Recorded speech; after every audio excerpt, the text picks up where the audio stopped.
40. Bueno, pues hoy tenemos a José Luis Cimiano, que es el diputado foral de Hacienda, Finanzas y Presupuestos, ni más ni menos. Quien reparte, aquí quien reparte, que decía que se queda con la mejor parte, no es el caso, pero es quien reparte. Quien decide dónde van los dineros del contribuyente. José Luis, buenos días. Bueno, buenos días. Antes de nada, decirte, te preguntaba cuando entrabas al plató, te decía, ¿cuánto tiempo? Pero estaba intentando echar la vista, la mirando hacia atrás, de cuánto tiempo hacía que tú y yo nos sentamos así, digamos, de una entrevista, y me remontaba a los tiempos de Rirratía, de casi de mis principios, en el primer mandato ya con Xavier Aguirre, creo que era. Con Xavier Aguirre. Seguramente ahí tuvimos alguna entrevista. Más de una. Sí, más de una, pues 5 o 6 años. Vale. Fíjate tú, si ha llovido, no, igual 6, incluso 7. Sí, puede ser. O sea, que fíjate tú si ha llovido, ¿eh? Bueno, ¿qué ha cambiado de entonces a hoy? ¿Qué ha cambiado en la vida de José Luis Cimiano?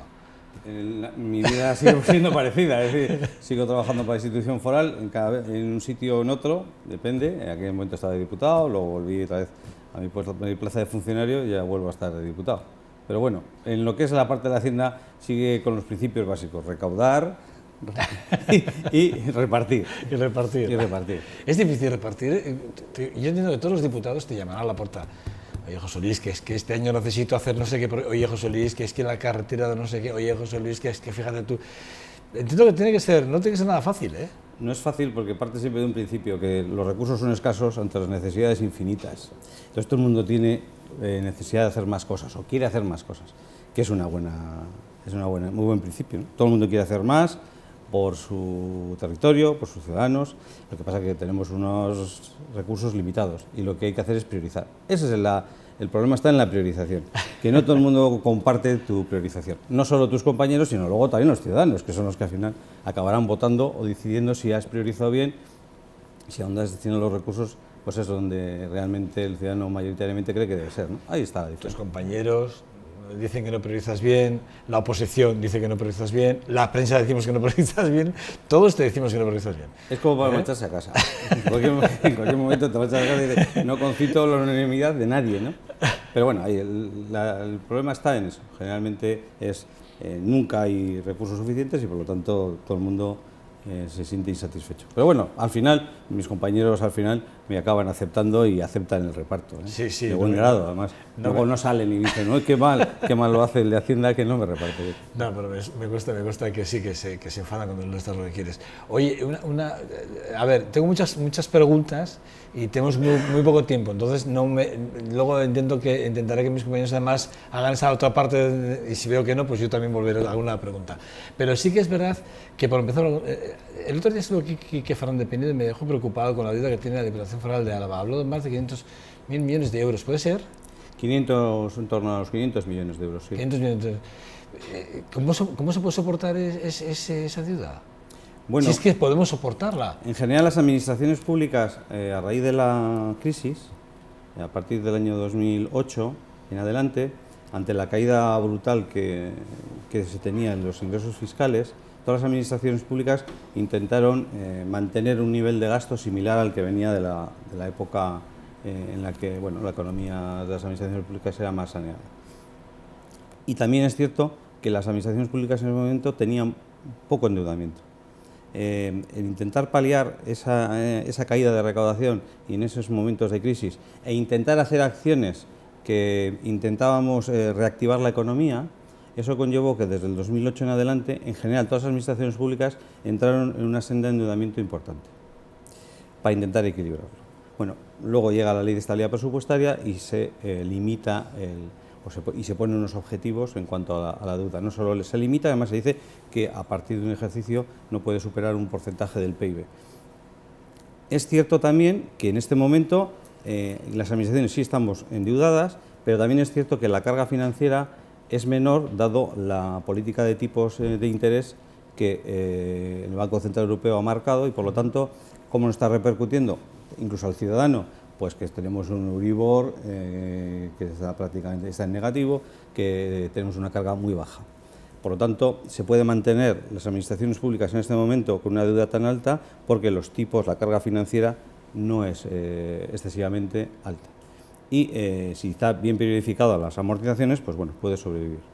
Es cierto también que si existe un giro en cuanto a los tipos de interés y estos empiezan a tomar subir una senda alcista, Claro. pues las administraciones vamos a tener que destinar una parte importante de nuestros recursos a devolver o a pagar los intereses frente a las políticas de gasto tradicionales o las inversiones. ¿Debemos estar preocupados los alaveses con la deuda que tenemos actualmente? No, ¿o lo que tenemos, nosotros lo que hemos hecho, por ejemplo, durante estos 2 años en los que estamos de esta legislatura, que hemos hecho es revisar determinados endeudamientos que teníamos y los hemos renegociado para mejorar los tipos de interés. Luego también en una sociedad pública como es Arabat, que venía de una financiación 100% de la obra de la autopista Eibar-Vitoria, Sí. lo que hemos hecho es también renegociar esos préstamos, alargarlos en el tiempo y además quitarnos en este momento aquellas operaciones de derivados que nos estaban también costando un dinero más allá de lo razonable. Bueno, lo que estamos intentando es acomodar la carga financiera y acomodar las amortizaciones a las capacidades de la institución para que efectivamente en el largo plazo no suponga un gravamen excesivo. Pero no obstante, eso no quita para que efectivamente la deuda que tiene acumulada la Diputación es importante, pero la estamos estructurando para que no penalice en exceso a los ejercicios correspondientes. Bueno, que no suban los tipos. Pero pasa lo mismo al ciudadano. La deuda que tienen los ciudadanos también, en este momento hay una sensación de una mayor solvencia por parte de los ciudadanos porque los tipos de interés son bajos. En el momento que suban, pues lo mejor en este momento igual puede ser endeudarse a tipo fijo y no variable, porque ¿Qué la variable, variable? si es a muy largo plazo, el variable ahora puede ser un efecto ilusión, pero en el medio plazo acabarán subiendo. Hablabas del 50% del PIB. ¿Es lo máximo que se puede No, endeudar? el objetivo es llegar hasta el 60% del Hasta el PIB. 60%. Ahora mismo, Sí, ¿qué porcentaje estamos estaríamos? en el 90 y algo. 90. Sobre Álava, estoy hablando sobre Sí, Álava. sí, bueno. Digo, por seguir un poco en la senda, en este camino de la fiscalidad, ¿no? Sobre todo la deuda, pero ya la fiscalidad, ¿no? Esas jornadas, esos 2 días que hiciste en el Artium, ¿hay alguna reflexión ya sobre esas jornadas que se hicieron reflexivas para ver los modelos fiscales y hacer un análisis, entiendo, con los pies en el suelo, de una posible reforma fiscal para Álava?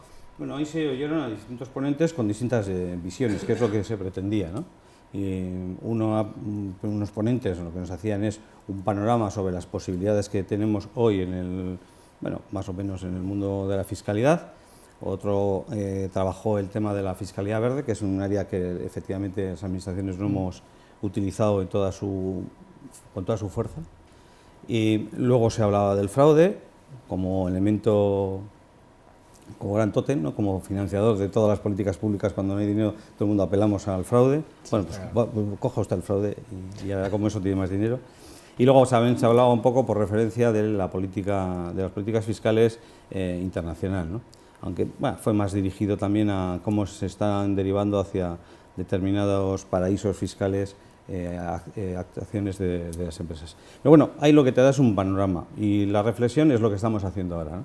Nosotros lo que hicimos inicialmente fue una valoración de la reforma fiscal que se hizo en el 2013 y ahora lo que estamos es, ya hemos valorado y ahora lo que estamos haciendo es sobre eso, bueno, por dónde tenemos que movernos para los próximos años. No se puede estar cambiando la fiscalidad cada 2 o 3 años, en su globalidad. Lo que se puede hacer son ajustes, porque también es cierto que no es lo mismo una situación de crisis, no es lo mismo una situación de despegue, bueno, no es lo mismo cómo están nuestras empresas posicionándose en el mercado internacional, entonces cómo tienen que ser más competitivas. Bueno, eso es lo que estamos conjugando con la política fiscal. Ayer Cristina González, que estuvo aquí, portavoz de los socialistas, la secretaria general de los socialistas alaveses, que estuvo en calidad, claro, como secretaria general y además diputada de turismo, de empleo, comercio y creo que es administración sí. Tela. Bueno, pues ayer comentó que, porque cada vez que viene siempre le pregunto por ese documento de esa reforma fiscal a la que pone encima de la mesa, que ellos llevaban trabajando ya 2 años y por fin tienen un documento que van a poner y van a hacer además visible en breve. Hace falta una reforma, tú dices que no, que o sí, pero en función de, hay que ver exactamente cómo se mueven los mercados, ¿no? Más que una reforma, yo creo que lo que es necesario son ajustes, pequeños ajustes en determinados impuestos. Por ejemplo, la evaluación que hicimos de la reforma del 2013, lo que sí ha evidenciado es que el IRPF se consiguieron los objetivos que se pretendían, es obtener una mayor recaudación, que fuese más progresivo el impuesto, se subieron los tipos y se ajustaron algunas deducciones. En este espacio parece que el recorrido es muy pequeño el que puede existir. Si nos vamos a sociedades, en sociedades se hizo una reforma que lo que pretendía es ayudar en un momento muy duro para las empresas, y lo que se pretendió es ajustarles la tributación para que no penalizase, para que siguiesen siendo competitivas. Y eso se consiguió, porque además el hecho de que se ha igualado la recaudación final que se obtuvo. ¿Por qué? Porque la reforma pretendía no gravar en exceso a ellas y además permitirles en este momento que compensasen bases imponibles negativas. Y en ese ajuste lo que se ha hecho es equilibrar la misma recaudación. No ha perdido recaudación la administración pública por esa reforma y se les ha permitido que se posicionen. Ahora lo que tenemos que ver es una nueva coyuntura en la que parece que la economía va mejor, parece que las expectativas son mejores. Vamos a ver qué se puede ajustar, porque también nunca hay que perder de vista dos factores. Uno es, hay que financiar las políticas públicas, sí o sí, y dos, nuestro tejido económico tiene que ser competitivo. Jugamos en un mercado internacional, más de la mitad de nuestra producción tiene un destino, que es el exterior, y por lo tanto tiene que competir con unas condiciones que puedan ser, valga la redundancia, competitivas con el resto. En otros territorios, los cercanos, pero también en otros países, tienen un tipo de fiscalidad que al final compiten, ¿no? Y no puede ser que penalice. ¿Se traduce en la bajada de impuestos para las empresas? No tiene. El impuesto no solo se compone de. Ahora hay un elemento que todo el mundo se fija, que es el tipo, ¿no? El tipo es un elemento que conforma el impuesto, pero lo importante es, si tú consigues hacer un impuesto que amplíe la base imponible con unos tipos similares, pues puedes obtener una mayor recaudación. Lo que tienes que trabajar es cómo se conforma esa base imponible, dos, qué deducciones puedes tener, y tres, el tipo.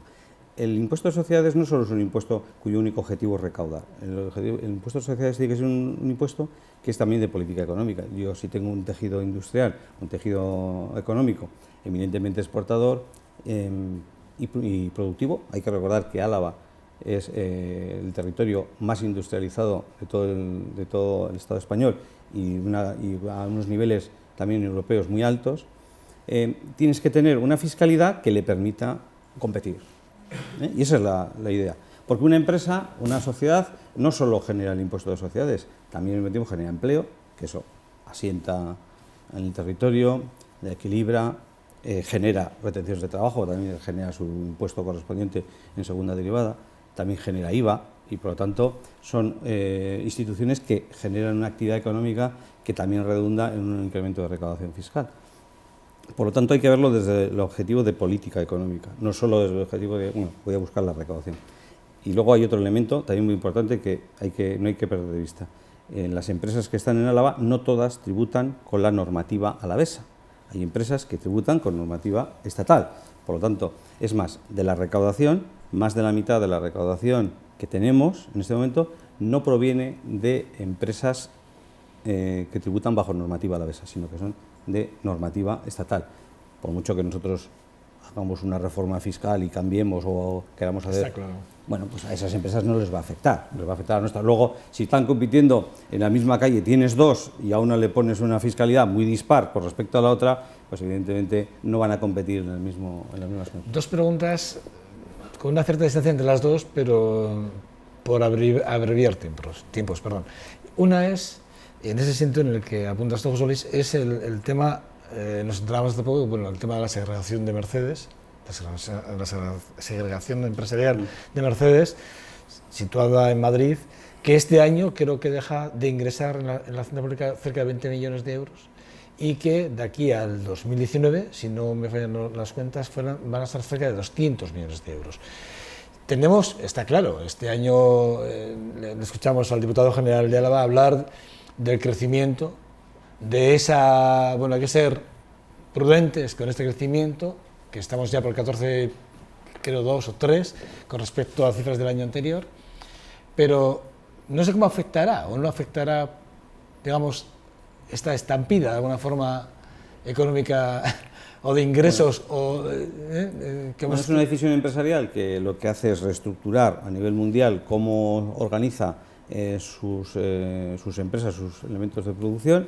Hoy es una empresa que evidentemente está radicada en Madrid, por lo tanto tributa bajo la normativa del territorio común, que llamamos, y lo que hace es reestructurar su forma de producir y su forma de facturar, y esa decisión puede afectar, en este caso, al IVA de la producción de las furgonetas Vito, que van a salir todas desde Vitoria.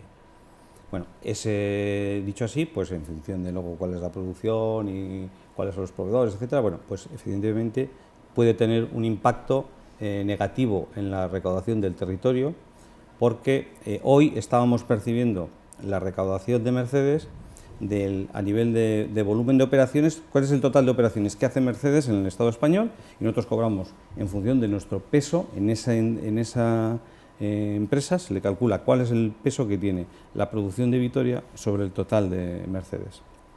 Y en base a eso cobrábamos el impuesto de sociedades correspondiente, pero también participábamos en la devolución del IVA correspondiente. Bueno, ahora en cambio, esa reestructuración lo que puede provocar es que no participemos del volumen total de las operaciones de Mercedes y tan solo participemos de lo que es la fábrica de Vitoria. Y evidentemente la fábrica de Vitoria, si no vende, solo produce, lo que hace es exportar, y por lo tanto el IVA sería de impacto directo en el territorio. Bueno, entonces, eso puede tener un impacto que nos minora la recaudación, en este caso del territorio histórico de Álava, pero también es cierto que repercute a todo Euskadi, porque en impuestos indirectos, es decir, el IVA y los impuestos especiales, gasolinas, etcétera, luego, independientemente de dónde se recaude, que sea en Vizcaya, en Guipúzcoa o en Álava, se mete en una bolsa común y se reparten de los tres territorios.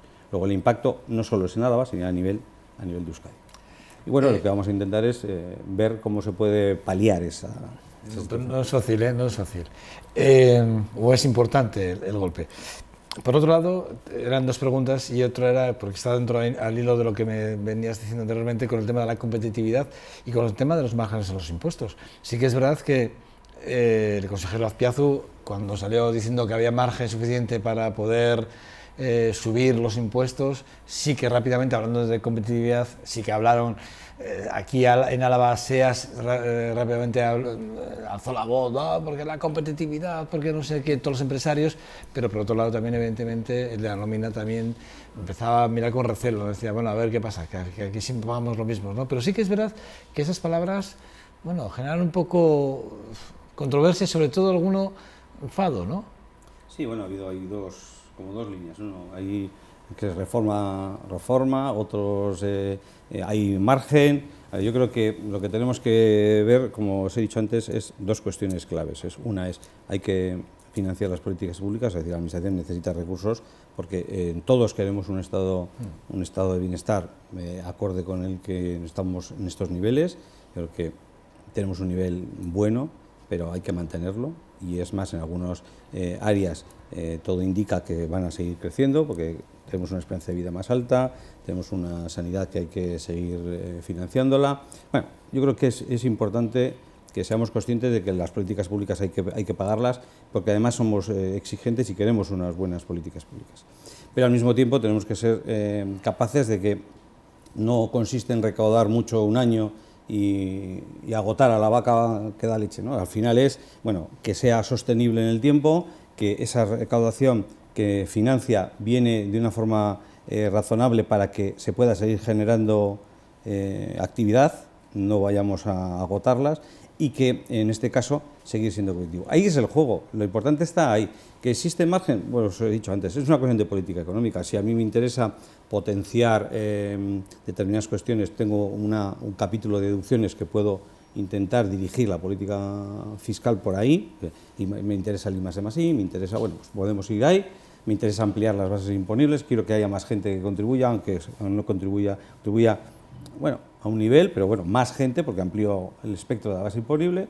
Y luego el tipo, pues el tipo a veces es un elemento muy significativo cuando quiere venir una empresa de fuera, ¿no? Una empresa de fuera, o quiere asentarse o quiere desarrollar una actividad mayor aquí, lo que te primero pregunta es ¿cuál es el tipo que tiene? Entonces a veces con decirle un tipo, si difiere mucho de lo que hay en el entorno, pues ya no quieren seguir escuchándote, ¿no? Cuando a veces el tipo es lo menos importante porque al final existen otra serie de cuestiones que pueden interesarle en ese momento a esa empresa. Lo que dice Quique Fernández de Penedo, lo que decía esta semana aquí, que es que las deducciones lo que hacen que al final, bueno, tenemos un tipo de interés que igual no es competitivo en el mercado, o sea, en nuestro entorno, pero sí que es verdad que es atractivo en cuanto a los beneficios sí, pero de políticas que tenemos a la hora de aplicar beneficios. Pero las deducciones no se aplican ¿no? de forma genérica a todo el mundo, no es como en la renta, a veces hay una deducción general para todos, aquí son deducciones si haces el I+D+I, si no lo haces, pues no tienes la deducción. Pero también es cierto que a veces el I+D+I, simplificándolo todo, es ¿qué es? Es intentar que la empresa siga investigando acciones que le permitan ser competitivas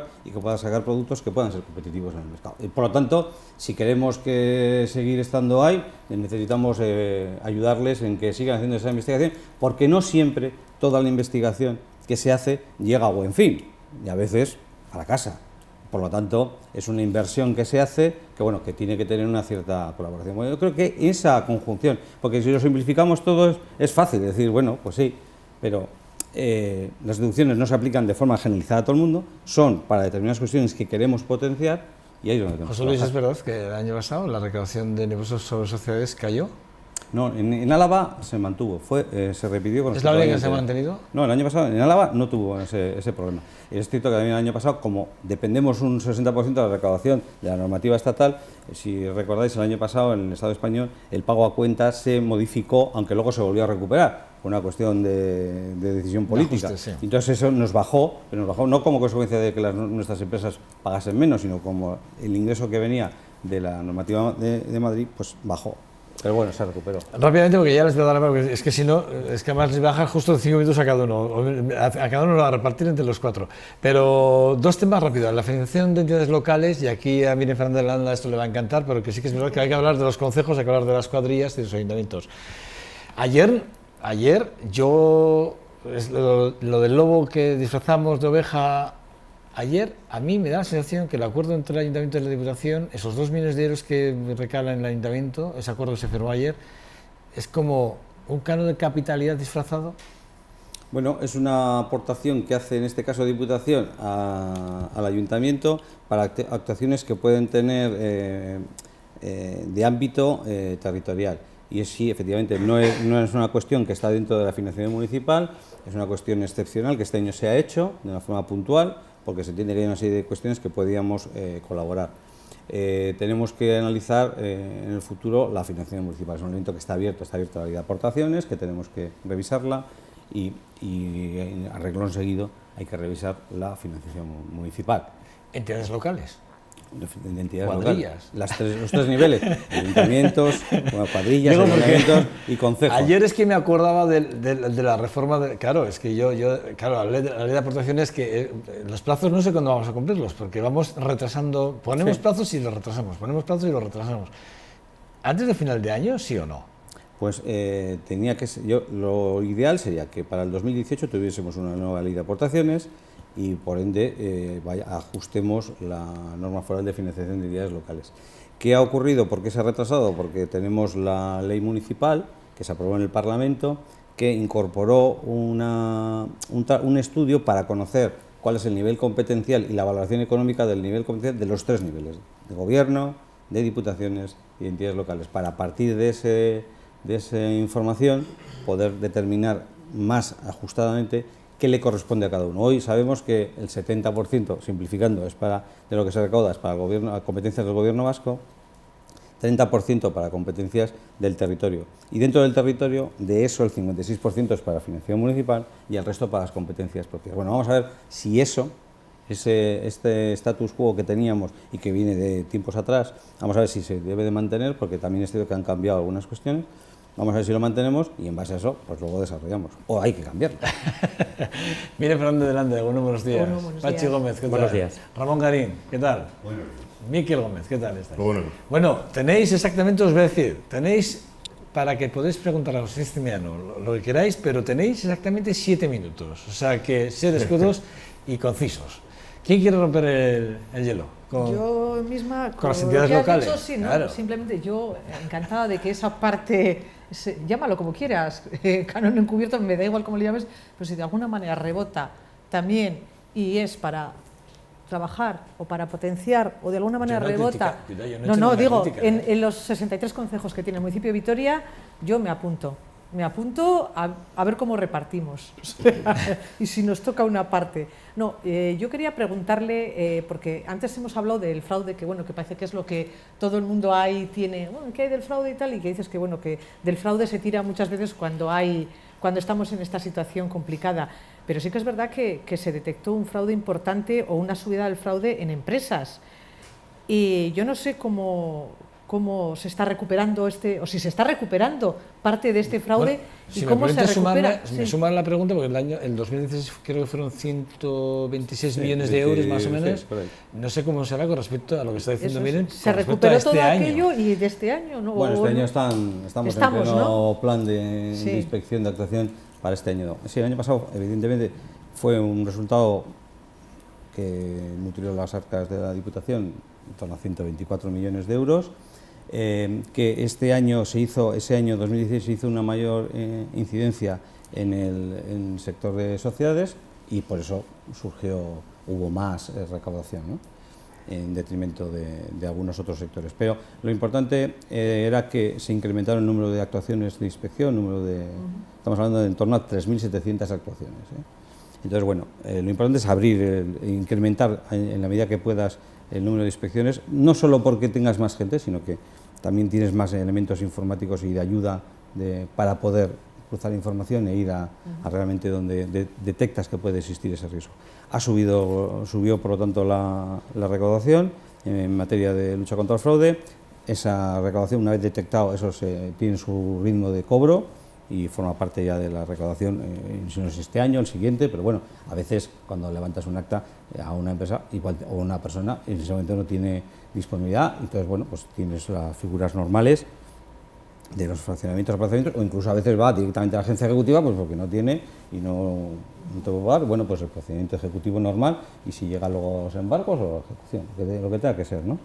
Yo creo que la actuación surgió más en empresas porque se hizo mayor hincapié, no porque sea un sector más o menos fraudulento, sino que se hizo un mayor hincapié, entonces surge. Y si mañana hacemos en otro, pues seguramente que será lo mismo. Sería parecido, ¿no? ¿Que existe fraude? Es evidente que existe. ¿Difícil de evaluar en su globalidad? Sí, porque es muy difícil, pero la propuesta que estamos haciendo, nosotros tenemos clarísimo, es incrementar los medios humanos, que los hemos subido en 10 personas, y 2, incrementar los medios tecnológicos. Hemos hecho una inversión de 4 millones en los 2 últimos años para ayudar a los servicios de inspección a que a través de procedimientos informáticos y con esa ayuda de tecnología también se pueda trabajar y se pueda identificar antes, cruzar información. Y una tercera pata que también la hemos puesto en marcha, que es convenios con las administraciones públicas, entidades financieras, etcétera, es obtener información para poder cruzar información. El éxito de esto está en cruzar información. Ahora, eso sí, si el fraude surge de operaciones en las que en ninguna de las dos partes se anota nada, eso es imposible de identificar. Pachi. Hola, muy buenas. Con el tema un poco de la ley de aportaciones, ¿no? Yo ayer viendo un poco, revisando un poco de prensa, se lleva mucho tiempo con todo este tema, es un poco lo que ha comentado Joseba, y me quedé un poquito perplejo. Es decir, ¿por qué? ¿Cuál es el motivo por el cual con la actual ley de aportaciones los alaveses pagamos más que los guipuzcoanos o los vizcaínos y seguimos y no se hace nada desde la Diputación porque eso se corrija? Bueno, el análisis cuando se simplifica mucho, cuando se dice el alavés paga más que un vizcaíno en la ley de aportaciones, pero también paga más de cupo. Sí, pero vamos, son los datos del Consejo Vasco, ¿no? Finanzas, sí, y también de cupo. Cualquier cálculo que se haga en un modelo como el nuestro, en el que somos 300.000 habitantes, frente a otro que es 1,5 millones, cualquier cálculo que hagas por personas, te sale a favor o en contra de una forma distorsionada. Lo importante no es el número de habitantes, lo importante es sobre el PIB. Sobre el PIB pagas más o menos. Eres más rico, pagas más. Eres menos rico, pagas menos. Porque si solo lo hacemos a nivel de personas, salen unas cifras distorsionadas. Bueno, el problema de la ley de aportaciones, ¿qué ha sido? Es una ley que era 2007-2011, que tenía que haberse renovado en el 2000, para el 12 ya, para el 12, y estamos en una prórroga de esa ley. Y esa ley lo que sí evidencia es que tenemos una diferencia importante entre lo que somos capaces de recaudar y lo que dicen que somos. la ley te establece, tiene un medidor, que es el coeficiente horizontal que llamamos. Te dice, usted pesa esto y por lo tanto tiene que ser capaz de recaudar y pagar conforme a este cálculo que hemos dicho, cuál es su capacidad. ¿Qué ocurre? Que ese medidor de esa capacidad que tenemos está por encima de lo que somos capaces luego de recaudar. Pero no solo en Álava y en Guipúzcoa. Está pasando en los dos territorios. Y lo importante es acomodar ese coeficiente a lo que realmente somos capaces, nuestro peso, a lo que somos capaces de recaudar, y por lo tanto pagaremos luego en base a esto. También es cierto que los 2 últimos años, por los sistemas de protección que tiene la propia norma, se llama el Fondo General de Ajuste, estamos recibiendo unas compensaciones en los dos territorios que nos están compensando y nos está ajustando lo que estamos pagando y a lo que realmente el medidor nos ha dicho. A lo que no llegamos. De hecho, los Pero dos últimos años se ha comportado bien. El ajuste ha sido que hemos recibido nosotros más compensación de los territorios que han generado algo más que nosotros y nos han compensado. Bueno, que solo es un territorio. O solo es un territorio, pero en este caso.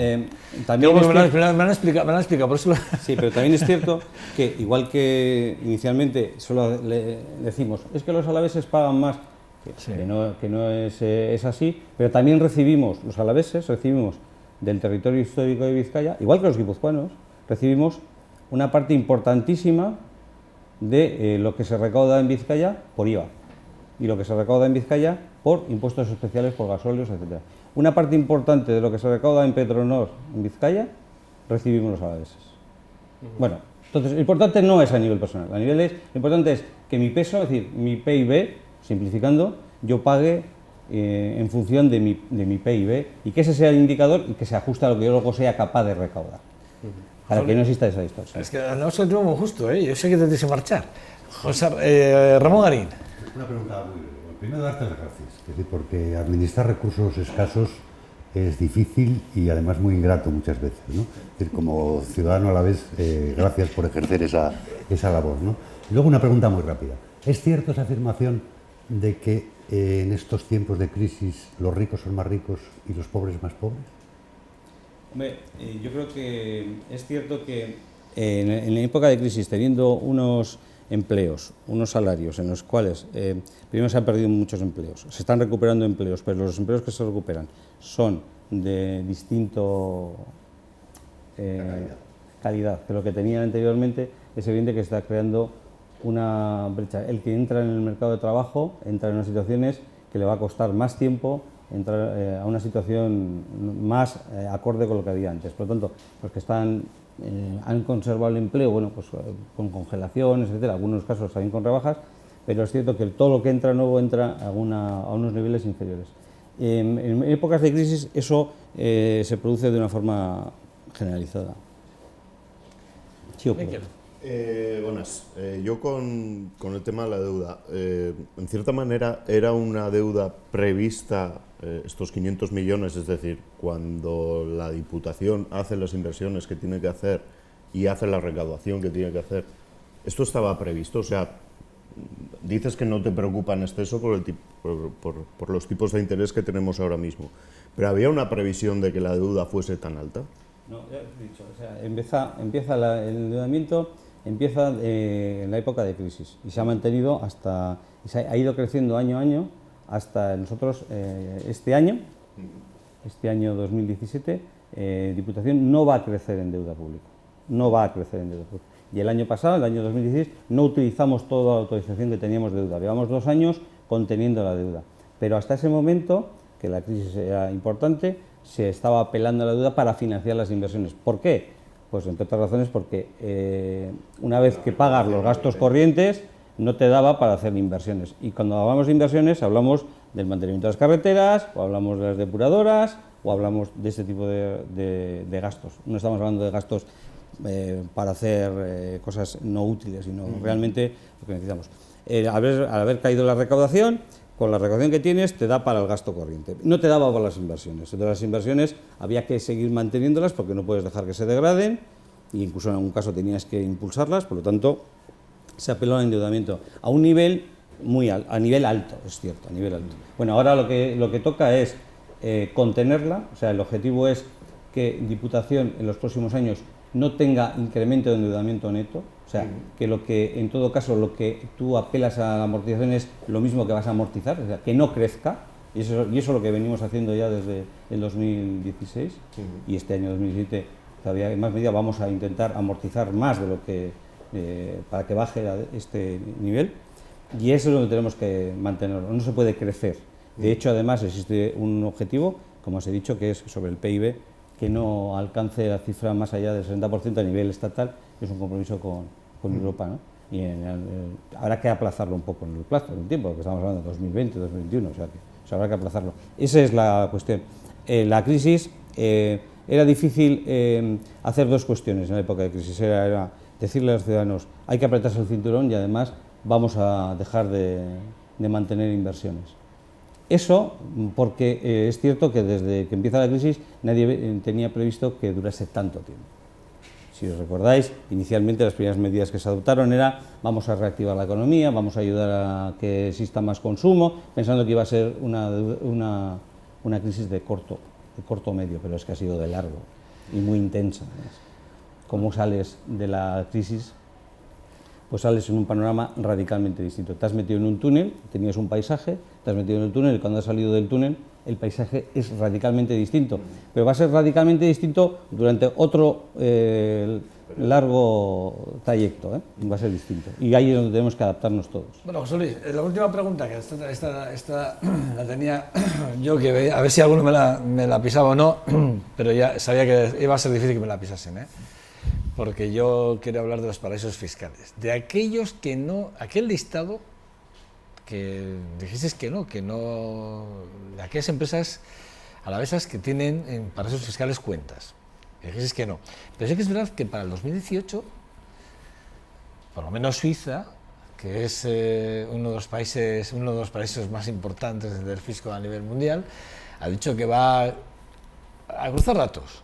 A partir del día 1 de enero de 2018 empieza a cruzar datos, además, y obliga a las empresas de seguros y financieras suyas a cruzar datos con Europa. Y entiendo ya con entidades. Dos preguntas en ese sentido. ¿Por qué no dar cuenta de qué empresas son esas que tienen cuentas en paraísos fiscales que son alavesas nuestras? Y dos, si nosotros tenemos que cruzar datos, si tendremos más información y cómo puede afectar eso a las decisiones de la inspección en este caso, o en este caso Hacienda directamente. Bueno, nosotros recibimos información y esa información evidentemente se trabaja con ella. Aquellas famosas listas que salieron, que eran por fuera del sistema, eran información por fuera del sistema, luego se vieron que ahí no había ninguna empresa a la vez, ni empresa ni persona física a la vez. El hecho de que, ¿por qué no se dicen? O sea, porque nosotros en principio desde Hacienda nunca vamos a tener que desvelar, no vamos a desvelar dónde actúan las empresas, la información fiscal de las empresas nunca vamos a desvelarla, nunca, porque está protegida. Está claro que si tenemos la información y la recibimos, la cruzamos y actuamos con ella, eso es seguro, además, seguro. También es cierto que cuando me has hablado de entidades financieras, compañías de seguros, en Álava no tenemos ni una sola entidad financiera como contribuyente a la vez, no tenemos ni una sola compañía de seguros como contribuyente a la vez.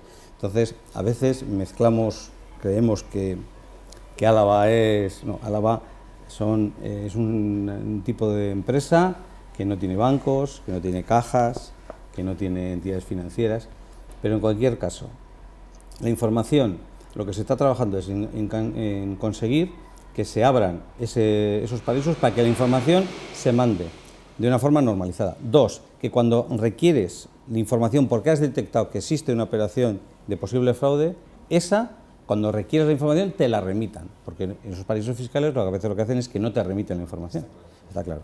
Y está claro que nuestro objetivo está ahí. Y es donde tenemos que... Eso noticia buena, ¿no? De alguna forma, que Suiza abra en ese sentido ese canal. Es bueno que todos los paraísos fiscales nos abran la información y nos la manden de forma normalizada, Por eso he dicho de la tercera pata de la fiscalidad, de la inspección, ¿cuál era? Además, conseguir ampliar el número de elementos sobre los que y hacemos intercambio de información, porque esa es la clave. Sí, lo que llamamos cruzar datos, ¿no? Cruzar Legalmente, datos. ¿no? Entonces, no solo con el Estado, no solo con las administraciones. Que en ese de sentido Vizcaya y estamos Guipúzcoa, bien ya, ¿no? Antes está antiguamente- normalizada. Bueno, ya teníamos, se amplió incluso el número de cuántos datos o qué áreas también se iban a intercambiar, lo hemos ampliado y seguiremos intentándolo en todo aquello que podamos. Te preguntaría sobre la renta, pero si te pregunto sobre la renta ya no llegas donde tienes que llegar. Bueno, pero la renta va bien, estamos haciendo, la campaña va bien, en cuanto llevamos 148.000 declaraciones ya realizadas, mayoritariamente son a devolver, ¿No? mayoritariamente llevamos en torno a 87 millones devueltos, también no hay mayores contratiempos. Este año pusimos a disposición de los ciudadanos la posibilidad de confirmar aquellas que hemos remitido a sus casas a través de teléfono móvil. Hemos puesto más puestos de atención y por lo tanto, bueno, yo creo que ha ido bien, aunque alguno igual individualmente pues, pueda tener sus pequeñas discrepancias, pero ha ido bien y ya te digo, llevamos 148.000 declaraciones, que está muy bien, el día 21 finaliza, pero estamos contentos. Y encima estamos implantando toda la red internet en todo el territorio para que el acceso a las entidades públicas sea más sencillo, que eso también es importante. Eso es muy importante. Superimportante, Eso es muy importante. Las zonas blancas, intentar Es que es tremendo, ¿eh? Yo ahora que me meto un poco más con el tema de la información me he quedado, hombre, yo entiendo que tiene un perjuicio tremendo, ¿eh? Si tú lo que quieres es hacer un equilibrio territorial, desarrollar el territorio claro. a través de no solo concentrar todo en Vitoria, es que necesitas que el territorio tenga los servicios adecuados y por lo tanto, la conexión, eso es clave. José Luis Cimeano, aquí nuestro diputado de Hacienda, Presupuestos y Finanzas. Lo he hecho en desorden, pero no se han entendido todos. No se han entendido todos. Es que recasco. A vosotros. Bye. Muchísimas gracias. Nada, una pequeña pausa para publicidad y regresamos en un minuto. Hasta ahora.